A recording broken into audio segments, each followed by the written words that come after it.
Eu quero cumprimentar a Santa Igreja com a Santa Paz do Senhor Jesus e a todos que vão estar vendo esse vídeo, irmãos. A paz do Senhor, bom dia. Que Deus abençoe a vida de todos. Eu venho aqui trazer uma palavra que está lá no livro de Gênesis, capítulo 37, versículo 5. E José teve um sonho que contou aos seus irmãos, por isso o aborreciam ainda mais. E disse: ouve, peço, este sonho que tenho sonhado. Eis que estamos atando molhos no meio do campo. Então vi que o meu molho se levantava e também ficava em pé, sendo que os vossos molhos rodeavam e inclinavam diante do meu molho. Então lhes disseram seus irmãos: tu, pois, deverás reinar sobre nós? Tu terás domínio sobre nós? Por isso ainda mais odiaram por seus sonhos e por suas palavras. E teve José outro sonho, contou aos seus irmãos, dizendo: eis que tive ainda outro sonho, e vi que o sol e a lua e 11 estrelas se inclinavam diante de mim. Contando a seu pai e seus irmãos, respondeu seu pai e disse: que sonho é este que tiveste? Porventura veremos eu e tua mãe e teus irmãos inclinados perante ti em terra? Seus irmãos, pois, invejavam, seu pai, porém, guardava esse negócio em seu coração. Irmãos, que o Espírito Santo possa me usar nesta manhã e que o Espírito Santo do Senhor me ajude e que não seja as minhas palavras, mas o Espírito Santo de Deus, em nome de Yeshua HaMashiach, nosso Salvador eterno. Irmãos, essa palavra eu já até trouxe em outra mensagem, mas eu gostaria de gravar e deixar aqui gravado no YouTube, porque é uma palavra que fala de perseverança de José. José sempre se lembrou dos sonhos que ele teve, que ele nunca desistiu. José foi acometido pelos seus irmãos, né? Mas lá na frente a gente vai ver, que se vocês lerem o capítulo todo, que José ele foi acometido pelos seus irmãos por causa da inveja, né? E jogaram eles primeiro numa cova. Na verdade, eles queriam matar o José. E tudo começou com a história que o próprio pai mandava José espiar os seus irmãos. Então, lá no versículo 14 do mesmo capítulo, a gente vai ver que o próprio Israel falou: vai e vê como estão os seus irmãos e como está o rebanho, e traz a minha resposta. Assim enviou do vale de Hebrom e foi a Sequém. Aí depois lá no 15, né? Achou um homem e perguntou: que procuras? E ele perguntou: meus irmãos, e aonde eles apacentavam. E ele disse que tinha ido a Dodão. Estou passando rápido, porque senão vai demorar muito, né? Depois você lê o capítulo todo, mas o homem informou que eles foram a Dotã. E José foi atrás dele, achou em Dotã. E viram de longe, e antes que chegasse, conspiraram contra ele para o matarem. E disseram um ao outro: eis que vem o sonhador mor.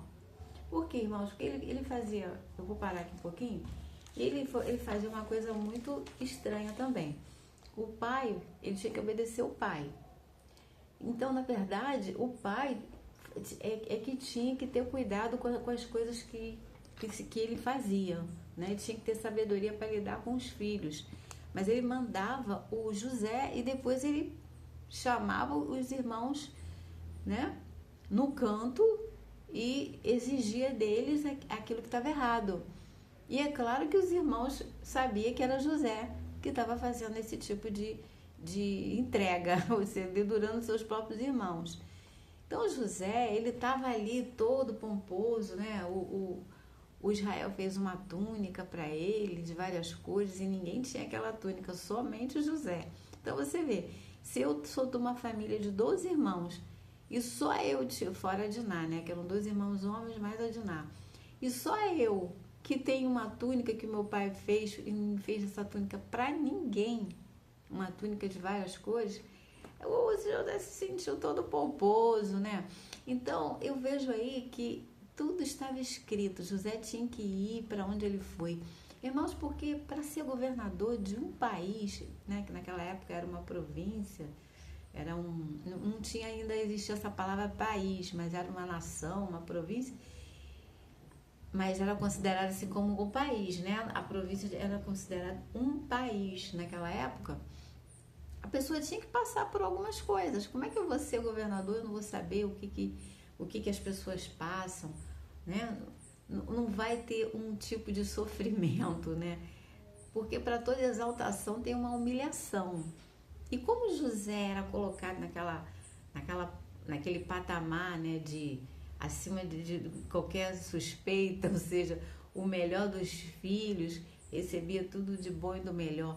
A túnica é o que a gente sabe, mas José devia receber umas coisas bem privilegiadas que os seus irmãos não recebiam.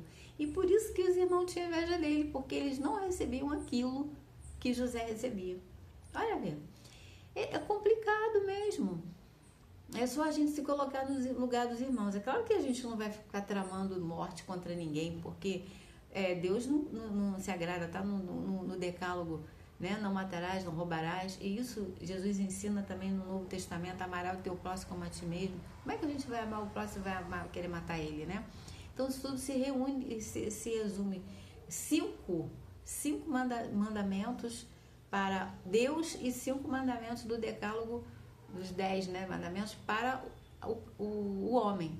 Então 5 tem relação com Deus, 5 tem relação com o homem. Se você for lá no decálogo, você vai ver isso. Por quê? Porque Deus, ele fez os 10 mandamentos para que a sociedade vivesse em paz. Imagina se não tivesse esses 10 mandamentos, né? Você vê que a advocacia, a cadeira de advocacia, ela compõe tudo isso que está lá nas escrituras sagradas. Não matarás. A gente sabe que a lei é assim. A lei: não matarás, não roubarás, né? Não invejarás o seu próximo. Não está na lei, né? Não é pecado, mas para Deus é, né? Não cobiçarás nada dos outros, né? Não adulterarás. Isso tudo como não está na lei dos homens, mas não matar e não roubar está. Então tem que se cumprir a lei. Está tanto na lei de Deus quanto na lei dos homens. Qual o primeiro mandamento de Deus? Eu sou o Senhor teu Deus que tirei da terra do Egito. E o segundo é: não farás imagens de esculturas para adorares. Terceiro: não te prostrarás diante de outros deuses. Quarto: não tomarás o meu nome em vão, né? Quinto, aí vai por aí afora, né? Então, irmãos, eu estou falando isso porque eles pensaram em matar José, mas eles se esqueceram que a gente não pode fazer a nossa justiça com as nossas próprias mãos. Lá em Romanos está escrito isso, Romano 12. Se vocês forem lá em Romano 12 comigo agora, vocês vão ver, eu vou lá com vocês, que está escrito exatamente assim: Deus manda a gente até dar lugar à ira. Dá lugar à ira para não pecar. Por quê? Porque quando a pessoa fica irada, a pessoa quer fazer a justiça com as suas próprias mãos. E Deus fala para a gente não tomar esse tipo de posição, né? Então, em Romanos 12, está escrito para a gente não fazer isso.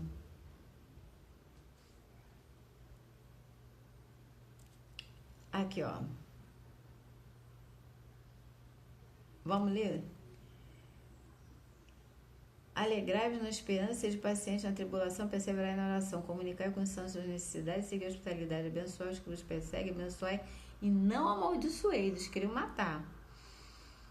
Alegrai-vos que choram, alegrai-vos com que se alegrem e chorai com os que choram. Seja unânime entre vós, não ambicioneis coisas altas, comandai com as humildes, não sejam sábios em vós mesmos. Ou seja, eles queriam fazer aquilo que estava dentro do coração deles.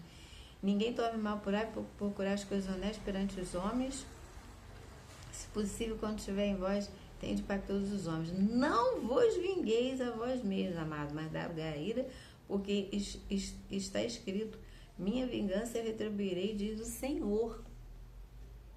Então não adianta, se você tem ódio de uma pessoa, raiva de uma pessoa, se você tem alguma coisa contra aquela pessoa, você fazer justiça com as suas próprias mãos, porque o quê? Vai vir sobre você também. Porque ninguém é perfeito diante de Deus. Só Deus é perfeito. A gente tenta a perfeição, mas perfeição não existe. Aqui está escrito, ó, porque todos os pecados instituídos são da glória de Deus, Romanos 3:23. E depois, como está escrito, não há justo nenhum sequer, Romanos 3:10. Então não tem perfeição, não existe. Por quê? Porque nós ainda estamos nessa carne adâmica. Quando o nosso corpo for glorificado, que a gente partir dessa vida para melhor, porque o nosso espírito vai para o céu e o nosso corpo vai para a terra, né? Ele se desmancha. E aí o nosso espírito vai para o Senhor, para Deus, para ressuscitar naquele grande dia que o Senhor voltará para buscar a sua igreja. Quando isso acontecer, o nosso corpo será glorificado. Primeiro vai ressuscitar os mortos, né? E depois dos mortos ressuscitados, o corpo voltará, o espírito voltará, vai se encaixar ali tudo, que a gente não sabe como é que é o mistério, né? Mas é exatamente assim, acredito eu, como foi com Jesus. Jesus foi o primeiro, né, que ressuscitou dentre os mortos. E claro que ele ressuscitou outras pessoas, né? Jesus ressuscitou o filho da viúva de Naim, a Talita Gume, filha daquele Jairo, né? O Lázaro depois de 4 dias, e outros que a gente não sabe, né? Porque a Bíblia não relata tudo. João falou que se fosse colocar tudo que Jesus botou, não caberia nos livros desse mundo, porque foi muitas coisas que ele fez, mas a gente sabe que eles morreram depois. Eles só ressuscitaram ali para a vida, porque não era a hora deles morrerem, né?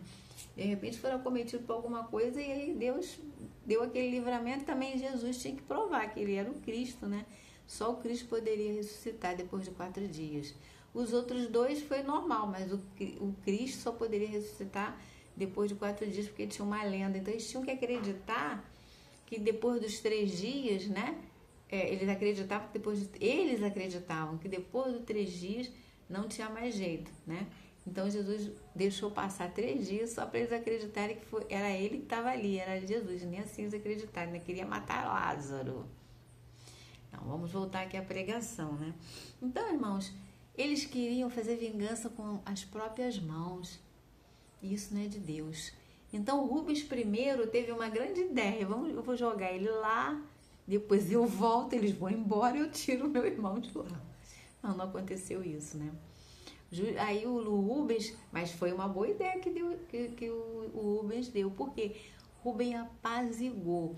Jesus lá no capítulo 5 de Mateus diz pra gente ser pacificador. Então o que o Rubens fez? Pacificou aquela ira, aquela raiva de matar. Se eles matassem, pronto, já tinha matado, não tinha jeito, né? Só Deus para ressuscitar, né? Para dar a vida de novo.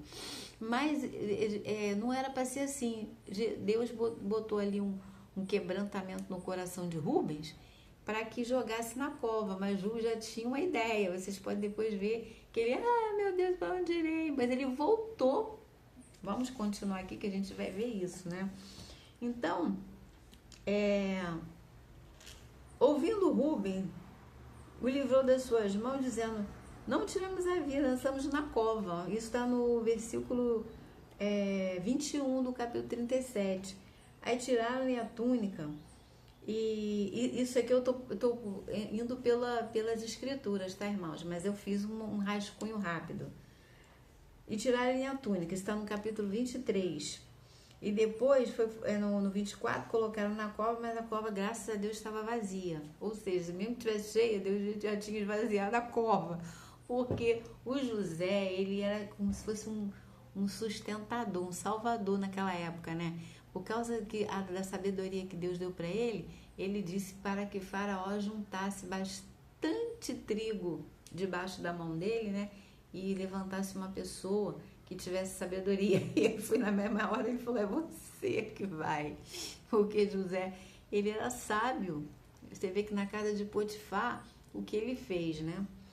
Então foram colocados, e graças a Deus a cova estava vazia, lá no versículo 24 do capítulo 37 mesmo. Eu sou todo no capítulo 37. 25. Assentaram-se para comer pão, né? E ouviram a companhia de ismaelitas. E olharam logo aquilo, né?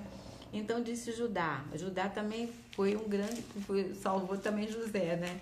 De uma certa forma, ele ajudou Deus no plano dele. Olha só como é que Deus faz, né? Quebrantou o coração também de Judá. Então disse Judá e seus irmãos: que proveito haverá que matemos nosso irmão?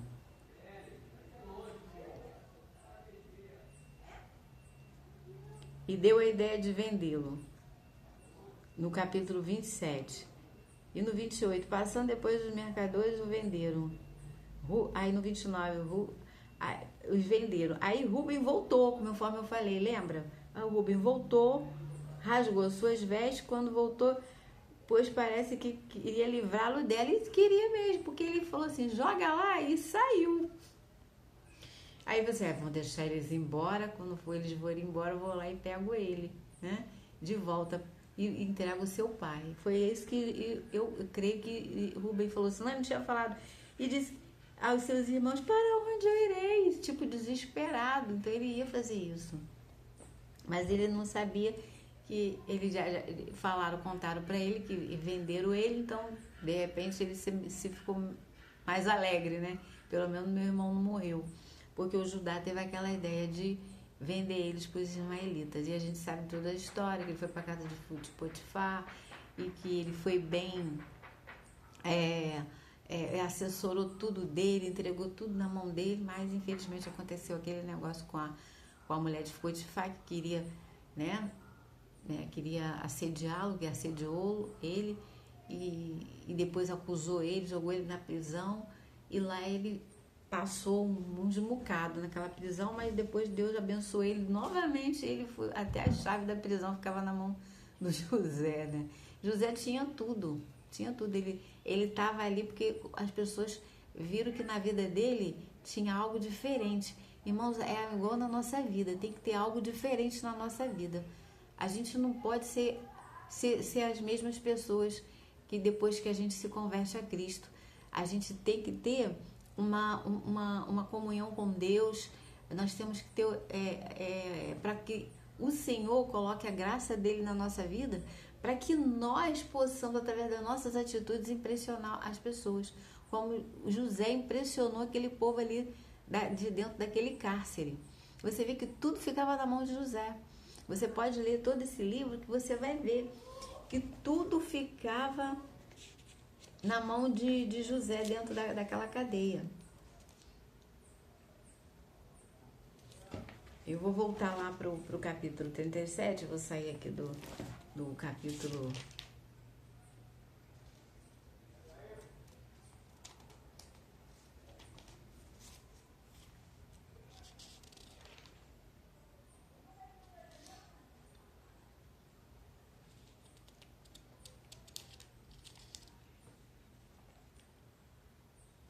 Aqui, ó, vamos lá, capítulo 39, para provar para vocês, né? O Senhor, porém, estava com José e atendeu os 39, capítulo 39, versículo 21, está escrito: o Senhor, porém, estava com José e estendeu sobre ele a sua benignidade e deu-lhe graça aos seus olhos do carcereiro mor. E o carcereiro mor entregou na mão de José todos os presos que estavam na casa do cárcere, de modo que ordenava tudo que lhe fazia ali. E o carcereiro não teve cuidado de nenhuma coisa que estava na mão dele, porque o quanto estava com ele tudo e o que fazia, o Senhor prosperava. Você vê tudo, quer dizer, entregou tudo, até as chaves, né? Eu creio, né? Eu falei aqui das chaves, mas ele entregou tudo, porque ele... As atitudes do José chamaram a atenção das pessoas lá dentro do cárcere, né? E assim, como eu falei, tem que ser na nossa vida, para a nossa família, para os nossos amigos, para aqueles que vivem ao nosso redor, nosso trabalho, nossos estudos, aquele que faz faculdade, que está dentro de uma empresa, dentro de um comércio, seja lá o que for, até andando pelas ruas, irmãos, porque às vezes até uma pisada de um pé, né, faz uma confusão danada, uma freada de um carro. Quantas vezes a gente vê os motoristas se gladiando em uns outros, até tira a arma para fora para atirar, né? E mata por causa do ódio, porque o ódio ele deixa a pessoa completamente fora de si. A pessoa fica transtornada, assim como os irmãos do José fizeram. Eles tinham inveja de José, porque José era bem tratado, muito bem tratado, tinha todas as regalias, era prestigiado pelo seu pai, e ainda o pai mandava José ir lá atrás dos irmãos para ver o que eles estavam fazendo e trazer resposta. Você vê, ele podia até fazer isso, mas ele mesmo podia fazer isso. Por que ele mandou o filho? Porque ele sabia que ele não. Será que ele nunca pensou que isso poderia ter problema? É claro que tem. Se tem um caguete no meio da família, então José precisava passar por aquilo ali. E José foi se quebrantando, se quebrantando. Ele tinha que passar pelo vale da sombra da morte para ele ser um governador. Porque antes da pessoa se exaltar, ela tem que se humilhar primeiro. Por quê? Porque é nessa humilhação que ela vai conhecer as diversidades da vida. O que um preso passa? Será que os governadores sabem o que o preso passa dentro de uma cadeia? Não sei. Acredito que não, né? Ou pelo menos ter uma ideia, né? Mas José precisava, porque José, ele estava assim muito cheio, pomposo, por causa que o pai, na verdade, é que teve essa, como é que eu posso dizer assim, não teve esse cuidado. Não digo que ele errou, mas não teve esse cuidado, né, de amenizar as coisas, de ter, talvez fugiu a sabedoria, ou queria até fazer raiva para os próprios filhos, porque não aceitava o que eles faziam e mandava José lá, mas nunca pensou que eles fossem matar José. Então, eu vejo aí que a gente tem que tomar cuidado com as nossas atitudes, com as coisas que a gente fala, principalmente, irmãos. Lá em Tiago 1,19 diz que, amados irmãos, todo homem seja pronto para ouvir, tardio para falar e tardio para cirar, porque a ira do homem não opera a justiça de Deus. Você vê que eles tiveram inveja deles? Para que eles eles tiveram inveja de José e quiseram matar José. E José os perdoou, graças a Deus que eles não mataram, né? José os perdoou. Por quê? Porque até quando Jacó morreu, né? O Israel morreu, que abençoou todos os irmãos e tudo. Até quando Jacó morreu, Israel, ele abençoou todos os filhos. E depois eles, quando enterraram o pai, né? Eles falaram assim, agora ele vai se vingar da gente. Mas ele não fez isso. José não se vingou de ninguém. Você vê que José foi um homem íntegro, do começo ao fim. É claro que com 17 anos, a pessoa não tem muito entendimento do que está fazendo, né? O pai mandava, ele obedecia, mas ele estava se enchendo um pouquinho, né? Eu penso, né? Então Deus tinha que fazer uma obra no coração de José. E por isso que ele foi para a casa de Potifar, por isso que ele passou pela prisão. E ainda adivinhou não, né? Porque a gente não adivinha nada. O Deus deu por revelação para ele sobre os dois sonhos, do copeiro e do padeiro. Infelizmente o padeiro, né, pereceu, né? Porque o sonho dele foi exatamente aquilo que estava acontecendo, né? Porque parece que ele estava errado e foram presos os dois, né? Mas um estava errado e o copeiro retornou ao seu lugar e não morreu, né? E José fez essa revelação lá e disse para ele, você vai ser restituído ao seu cargo. Acho que 3 dias, né? Isso está na palavra, interpreta sonho. Aqui tá, que eu vou pegar esse sonho para você.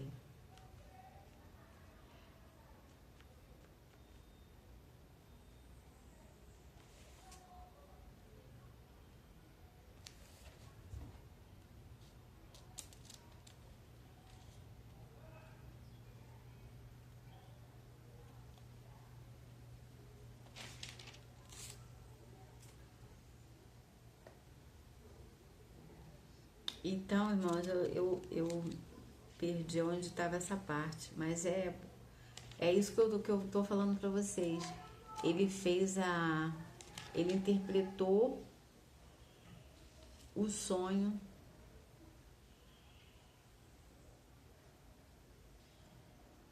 Aqui, ó. Indignou-se Faraó muito contra seus 2 eunucos, quanto o copeiro Mó e quanto o padeiro Mó entregou na prisão, na casa do capitão da guarda, no cárcere, no lugar onde estava José preso. O capitão da guarda pô-los ao cargo de José para que servia se estivesse em dias na prisão. E ambos tiveram um sonho na mesma noite, cada um com a sua interpretação, e o copeiro e o padeiro estavam presos no cárcere. Então veio José pela manhã e olhou e estavam perturbados. Então perguntou o eunuco Faraó, que estavam no cárcere da casa do Senhor, dizendo, por que estão tristes vosso semblante? Eles disseram, temos sonhado um sonho e ninguém há de que interprete. Então disse José, não são de Deus as interpretações? Contava em peças. Então contou o copeiro os seus sonhos a José, que José,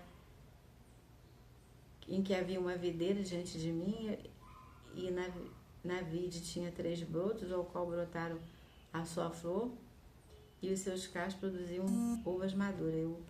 E o copo de Faraó estava na minha mão, e eu tomava as uvas e as espremia no copo de Faraó, e dava a Faraó na mão de Faraó. E disse José, esta interpretação, os três sarmentos são 3 dias, e dentro de 3 dias Faraó levantará a tua cabeça e restaurará o teu estado. E darás o copo de Faraó na sua mão, conforme o costume antigo, quando era seu copeiro. Porém, lembra-te de mim. Mas ele não lembrou. Por quê? Não era época, não era tempo. Outra coisa que eu quero falar, é tudo no tempo de Deus. Se o copeiro tivesse lembrado, a gente fala assim, poxa, o José falou Faraó, e Faraó o copeiro não lembrou. Poxa, ele fez aquele sonho, ele estava lá perturbado, ajudou ele, né, até a dormir. Irmão, quando a gente está perturbado, a gente não consegue dormir. Mas quando a gente tem Deus, a gente consegue, né?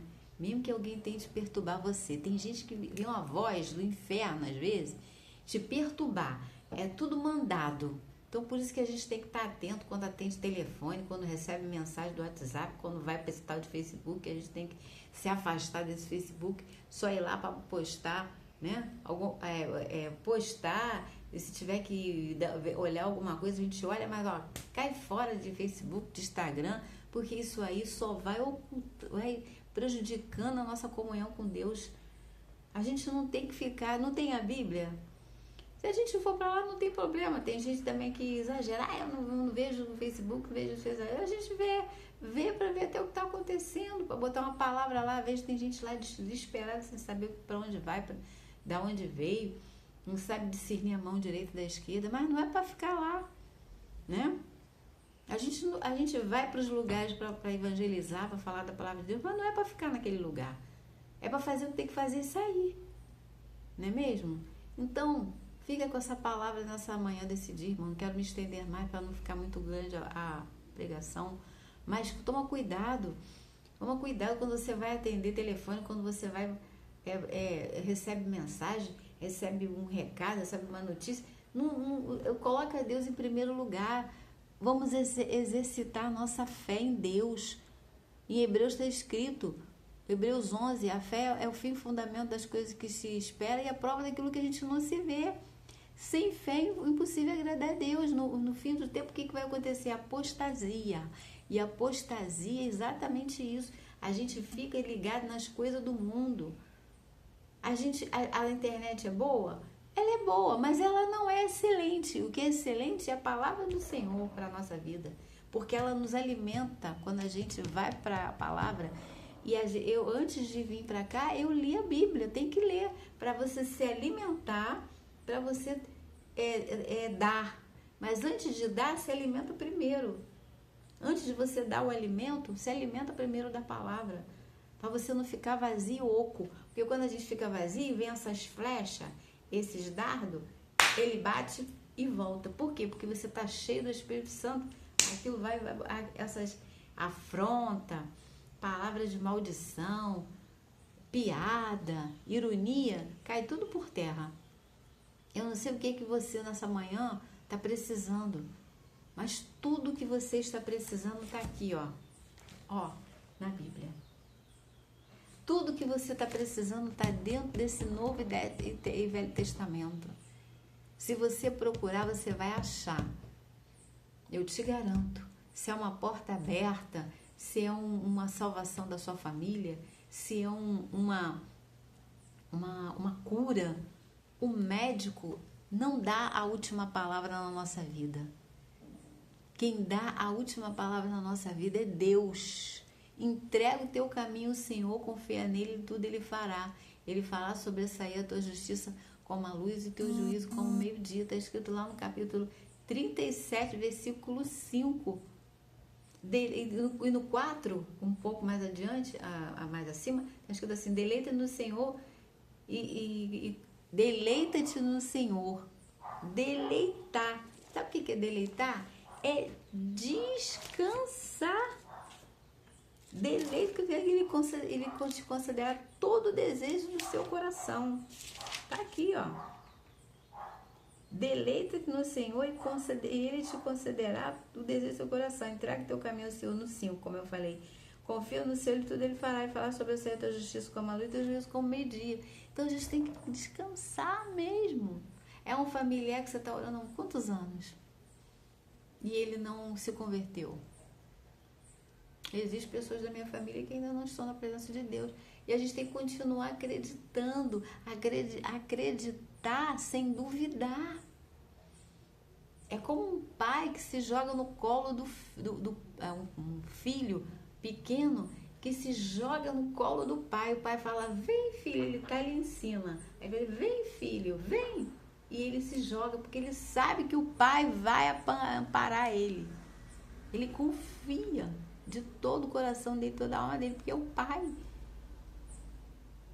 E assim é o nosso Pai Celestial. A gente tem que confiar que as coisas vão dar certo, vão acontecer. Nada nessa vida não acontece se Deus não permitir.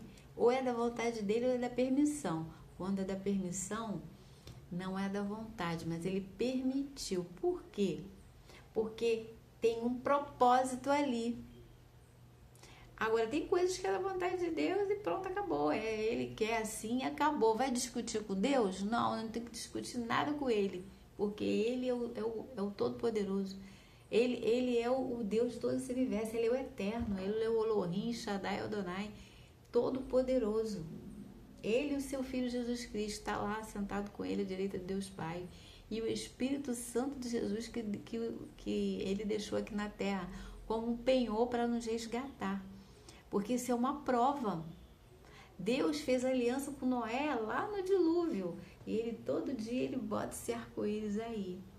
Que os cientistas já estudaram, falaram.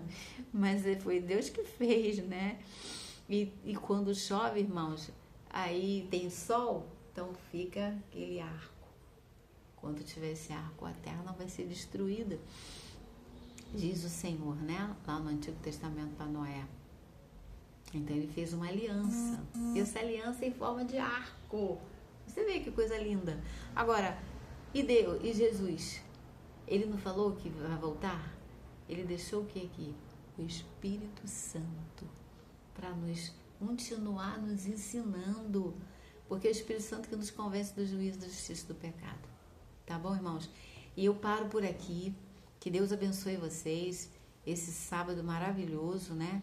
Essa semana que tá aí para começar, né? A partir do primeiro dia da semana, que se chama um domingo, né? Mas é o primeiro dia da semana. E que o Senhor os abençoe e possa te dar muita paz, muito amor. E que essa mensagem venha falar poderosamente no seu coração. Não temas. José passou por tudo o que ele passou, mas ele no final conseguiu a chave da vitória. E ainda ajudou o Egito, ajudou muita gente, porque Deus deu sabedoria para ele ser o homem que ia salvar o mundo da fome. E foi assim. E ele foi honrado por Deus. Então não importa o que esteja passando, se tem gente com inveja, tem gente querendo te matar, querendo fazer coisa com você, querendo te matar com os olhos. Tem gente que quer matar a gente com os olhos, né? De tanta inveja do inferno. Não temas. Não temas também se você teve um sonho, se Deus te prometeu alguma coisa, olha, fique tranquilo que tudo que Deus prometeu vai fazer, mas não sai do caminho. Não sai do caminho. Não sai dos caminhos de Jesus. Continua orando, continua jejuando, continua lendo a Bíblia, continua na esperança. Tenha fé. Peça que Deus te dê experiências com Ele para Ele acrescentar mais fé no seu coração. Quer ver você acrescentar mais fé? Leia o Novo Testamento, os milagres de Jesus, que a tua fé vai ressuscitar. Se ela tiver assim, morninha, ela vai ficar quente, que nem uma brasa do Espírito Santo. Porque todos esses milagres que Jesus fez, irmãos, se você olha assim, você fica assim maravilhado com as coisas que Jesus fez, que estão escritas lá nos evangelhos de Mateus, Lucas e João.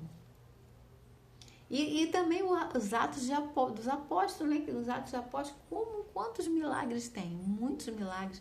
Então se deleita nesses milagres. O Velho Testamento também tem muitos milagres. Tem milagres de Eliseu, milagres de Elias, milagres de Moisés, milagres de tantos profetas que fizeram tantos milagres, né? Coisas maravilhosas. Então, se deleita, se você acredita na Bíblia, se deleita nisso, tá bom? Se deleita nessas passagens e leia a Bíblia, que a Bíblia vai trazer de volta a tua fé, para que você não fique na dúvida quando vier uma adversidade, porque a pior coisa do mundo é a gente estar na dúvida, tá bom? Fica na paz do Senhor Jesus, que Deus abençoe.